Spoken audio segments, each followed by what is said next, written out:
My dreams are eating my reality. Cursed dreams. Not always are the changes bad. At the beginning it was great. Ever have a dream you were richer than you were. Maybe you can fly just like the superheroes you've read about as a kid. Perhaps you meet the love of your life. Change isn't always bad. I've been through all of these and more. At the beginning there was confusion, everything written off as coincidence. My http://coincidence. My memory must be off. It was always like that. That was always their name. That was the first 3 months. The next couldn't be written off. Ever go from a 1-bedroom 1-bath house to a 4-bedroom 2-bath 3-kitchen? Not really something you can just say, oh, I must be forgetting. It's always been like that. Once I accepted what was happening, I tried to control it. Use it for my own needs. Speakers and headphones to play voice recording, books and videos on lucid dreaming. Tied a bright rainbow string around my hand. I'd listen to a recording of me telling myself to imagine a suitcase filled with money at the foot of my bed. It took about 2 weeks, but I had the hang of it. I'd see knots string around my arm. My subconscious would hear the word repeating and use my suggestions. It worked. I had the time of my life. Whatever I wanted was mine. The world was better. It was like I had a power that could save the world. No more. No starving.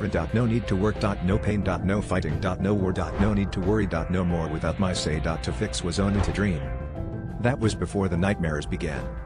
I had spent the day with my family. Despite the changes I'd made, the family reunion stayed the same. Why change where you feel at home? I hadn't told anyone about my strange condition yet. I told him that day. Once the changes happen, no one but me remembers the world. Before. To http://before.to them. It's just the way it's always been, just like how I used to.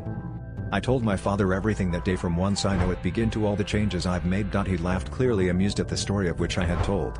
Unable to say it was true, I swallowed my words and laughed along. That night was one first nightmare begin. I slept that night and dreamed of myself in a car. Once more I was a child, only this time I had to watch. My http://watch. My father was drowning. I couldn't save him. I was locked in. All I could do was watch and cry out for help. Just like that, he was no longer in my life. Eventually I woke up sweating, screaming my father's name. Once I managed to catch my breath, I called my dad. There was nothing, my phone didn't show him in my contacts. I scrolled up and down the list over and over. He has to be here. After some time I called my mom instead. She would be mad I'm waking her up this late, but I need to speak with my father.